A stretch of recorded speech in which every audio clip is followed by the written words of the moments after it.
नमस्कार, think tank पर आप सभी का स्वागत है। हमेशा ही अमेरिका अपने आप को सबसे ऊपर बनाना चाहता है, सबसे ऊपर रहना चाहता है, जिसमें कहीं भी युद्ध होता है तो भड़काने का वो काम करता है।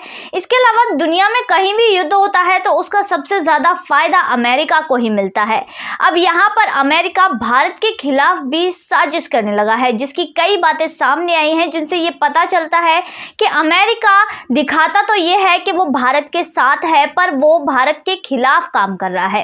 दरअसल पाकिस्तान में जो अमेरिका के राजदूत हैं, जिनका नाम है डोनाल्ड ब्लूम, उन्होंने पाकिस्तान के अधिकृत कश्मीर का दौरा किया और इस दौरे के दौरान उन्होंने पाकिस्तान, जो इंडिया हमेशा से ही जिस कश्मीर को अपना मानता है, उसको कहा कि आज़ाद कश्मीर है ये। तो इन बातों से पता चलता है कि पाकिस्तान जो है अमेरिका है, उसकी जो मानसिकता है वो क्या चल रही है, क्या उनके दिमाग में चल रहा है। वहीं दूसरी तरफ पाकिस्तान के लिए अमेरिका ने $450 मिलियन की रक्षा मदद की भी घोषणा की है। वो क्यों की है? जो उनके विमान है F-16 जो जहाज है, उनके रखरखाव के लिए इसकी घोषणा की गई है कि वो इन पैसों का इस्तेमाल इनकी रखरखाव में कर सकते हैं। ये आपको एयर स्ट्राइक होगी, ये विमान उसी में इस्तेमाल किए गए थे, जो ध्वस्त भी हो गए थे। ये बहुत ही ताकतवर विमान है। वहीं दूसरी तरफ अब पाकिस्तान के बारे में सभी को पता है कि पाकिस्तान जहां पर भुखमरी आई हुई है, पाकिस्तान चीन से कर्ज में बुरी तरह डूबा हुआ है। वहीं पाकिस्तान अब मदद पाने के लिए या पैसों के लिए कुछ भी कर सकता है, किसी भी रास्ते पर चल सकता है, किसी की भी कोई भी बात मान सकता है। वहीं मोदी जी इन सब चीज़ों को पहले से ही भांप गए थे। भले ही अमेरिका अपना कहता हो कि मोदी जी के साथ उनका बहुत बड़ा अच्छा संबंध है, पर मोदी जी ने इन सभी चीज़ों को पहले ही भांप लिया और इसके बाद जो अपनी नीति में इंडिया फर्स्ट की नीति को अपनाया। उन्होंने हमेशा से ही जो इंडिया की जो हित हैं उनको सर्वोपरि रखा है। किसी की भी बातों में ना आकर वो इंडिया फर्स्ट ही देखते हैं, इंडिया के लिए क्या अच्छा है वही चीज़ देखते हैं, तो किसी के भी बहकावे में नहीं आते।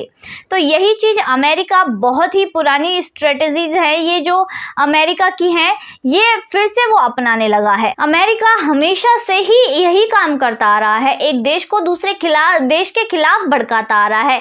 जब रूस के कई टुकड़े हुए तो रूस में हिस्से बने, तो उन लोगों को इसके खिलाफ भड़काने की कोशिश, यानी कि नाटो में शामिल करने की कवायद शुरू की गई, जिसमें कहा गया कि आप नाटो के साथ शामिल हो जाओ ताकि अमेरिका रूस की सीमा पर आ खड़ा हो।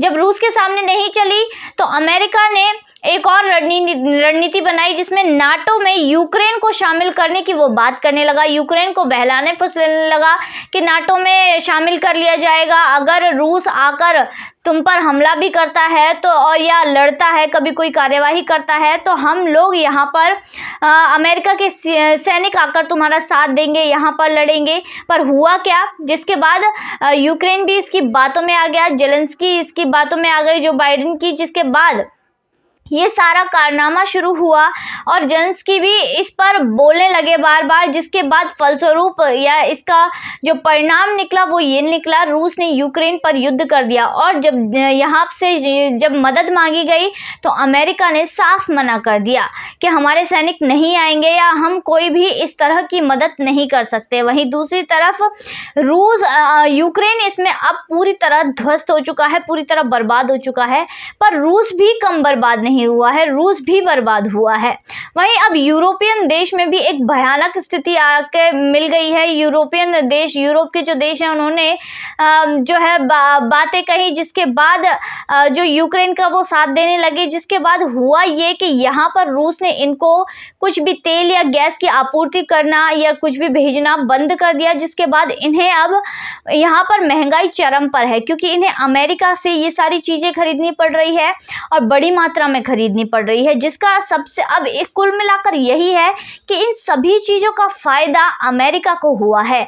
यहाँ पर सारे देश इसकी वजह से बर्बाद हो रहे हैं और अमेरिका आबाद हो रहा है। अब यही सारी स्ट्रेटेजी अमेरिका भारत के खिलाफ भी अपना रहा है। दरअसल भारत और चीन को लड़वाने का पूरा प्रयास कर रहा है, भारत को चीन के खिलाफ भड़का रहा है। वहीं दूसरी तरफ अब नरेंद्र मोदी जी, जिसके बारे में हमने पहले भी बात की थी, इंडिया फर्स्ट का जो है नीति अपनाए हुए हैं, जिसमें एग्जाम्पल आपको दूं कि चीन के खिलाफ संयुक्त राष्ट्र मानवाधिकार परिषद में उइगर मुस्लिमों की स्थिति के लिए एक प्रस्ताव रखा गया, जहां पर भारत अनुपस्थित रहा। उन्होंने चीन के खिलाफ भी कोई बयान नहीं दिया और ना ही चीन के जो है पक्ष में दिया। हमेशा यही चीज उन्होंने अपनाई और इंडिया यानी कि भारत यहाँ पर अनुपस्थित रहा, यहाँ पर पहुंचा ही नहीं।